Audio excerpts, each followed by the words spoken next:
Сегодня готовим эстонский знаменитый рецепт мульки капсат из эстонской кухни. Мульки капсат Eesti moodi. Сегодня у нас с вами эстонское традиционное блюдо мульки капсат.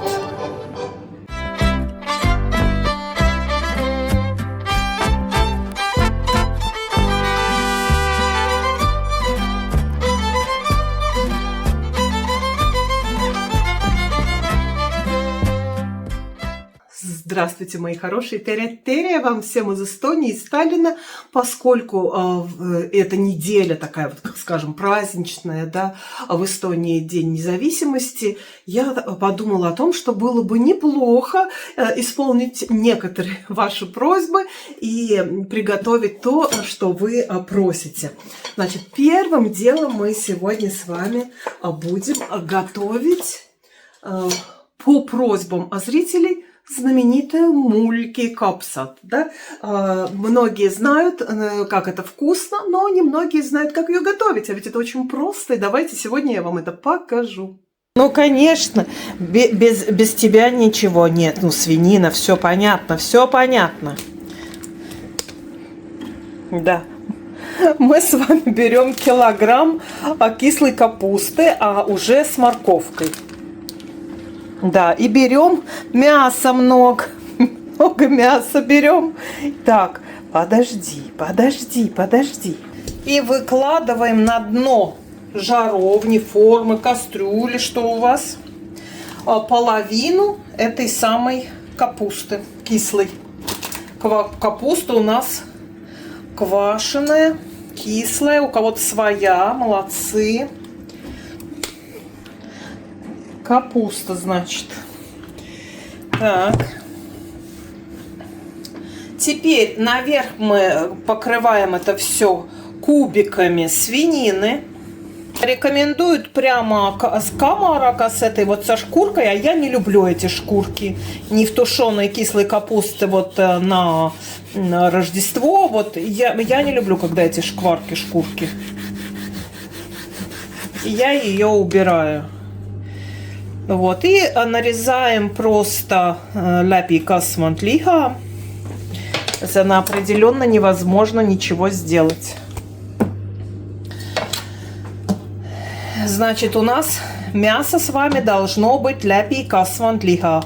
Triibuliha, грудинка, в общем, когда много жира и вот много мяса.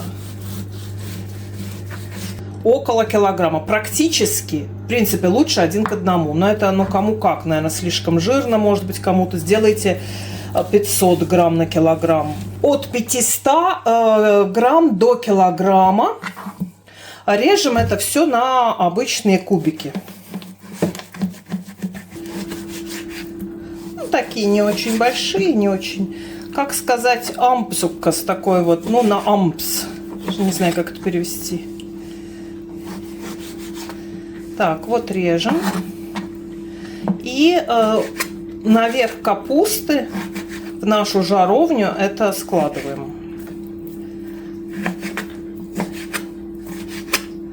Покрываем нашу капустку сверху этим самым мясом. В деревнях региона Мулькима все крутилось вокруг большой каменной печи. Она не только грела дом, в ней рождался настоящий мульки капсат. С утра хозяин растапливал печь дровами, она нагревалась до очень высокой температуры, потом все угли выгребали, и внутри оставалось ровное мягкое тепло. Это важно. Блюдо готовилось не на огне, а томилось в остаточном жаре. Потом в тяжелый чугунный горшок укладывали слоями квашеную капусту, перловку, свинину. Иногда сверху клали кусочек сала для духа. Воды добавляли. И печь делала свое дело медленно и бережно. Горшок ставили глубоко в печь и закрывали заслонкой. Он мог стоять там 4-6 часов, иногда до следующего дня. Никто не перемешивал, не спешил. И дом постепенно наполнялся густым кисло-мясным ароматом. И старая поговорка гласила: пока в печи варится мульки капсат, в доме не будет ссоры. Пока блюдо томится несколько часов, люди успевают и поговорить, и помириться, и собраться всей семьей.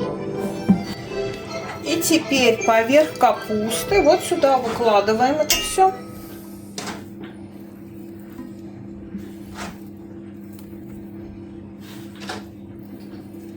Все-таки килограмм, наверное, это много, если может быть более мясистая.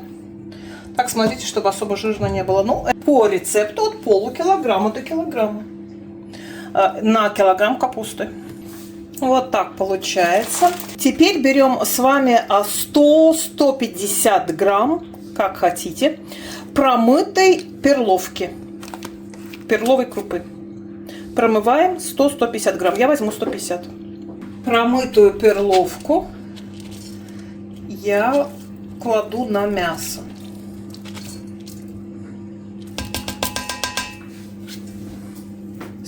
грамм. И теперь сверху я выкладываю остальную капусту с морковкой вот этой из пакетика. Остальные наши, ну полкило, да, получается? Полкило у нас с вами внизу было и полкило сверху. Теперь сюда при желании, если очень кислая капуста, можно добавить сахару. Если очень кислое, можно добавить было и на первый слой, как хотите. У меня не кислая. Ну, в смысле, я имею в виду, что такая кислая, что сводит челюсть. Я про это. А вот на верхний слой немного соли.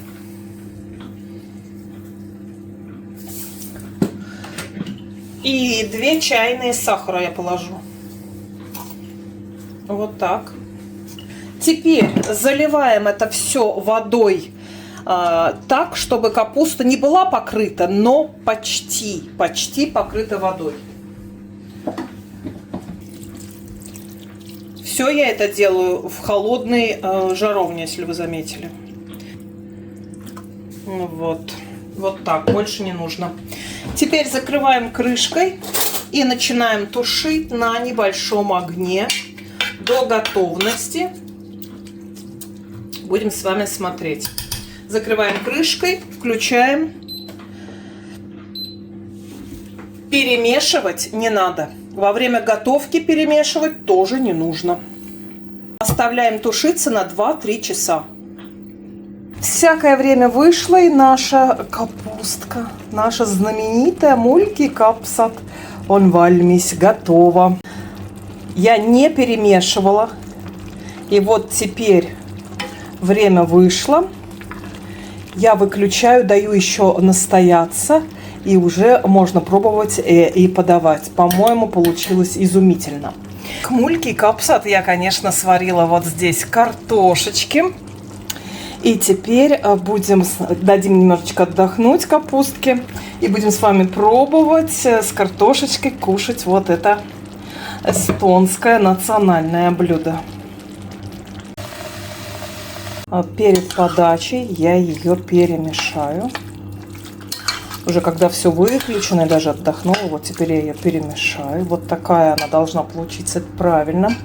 И теперь будем класть на тарелочку. Вот такое блюдо у нас. Оно простое, но очень вкусное. Всем рекомендую вам попробовать. Я знаю, что вы и просили этот рецепт, и сами знаете, что это очень вкусно. И относительно недорогой рецепт еще, согласитесь, да? Он сытный, он довольно полезный, потому что здесь кислая капуста, ферментированные продукты, зимой как раз хорошо согревающее. Все, и перловка полезна. По сути, хорошее, питательное, полезное блюдо еще, да, ко всему этому. Но и национальное, вкусное, наше эстонское. Мульки-капсат Eesti. Сегодня у нас с вами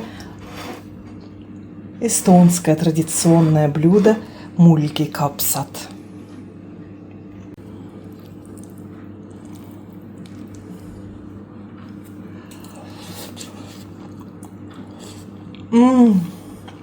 Как это вкусно! Это невероятно!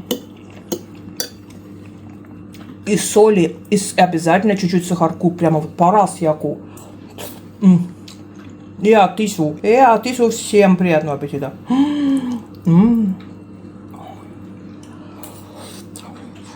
Ну разве не просто? Очень просто, ну немножечко просто времени, пока она готовится. А вообще это очень вкусно. Попробуйте. Хеатисио вам всем. И до следующего видео. В следующем видео мы с вами будем готовить десерт.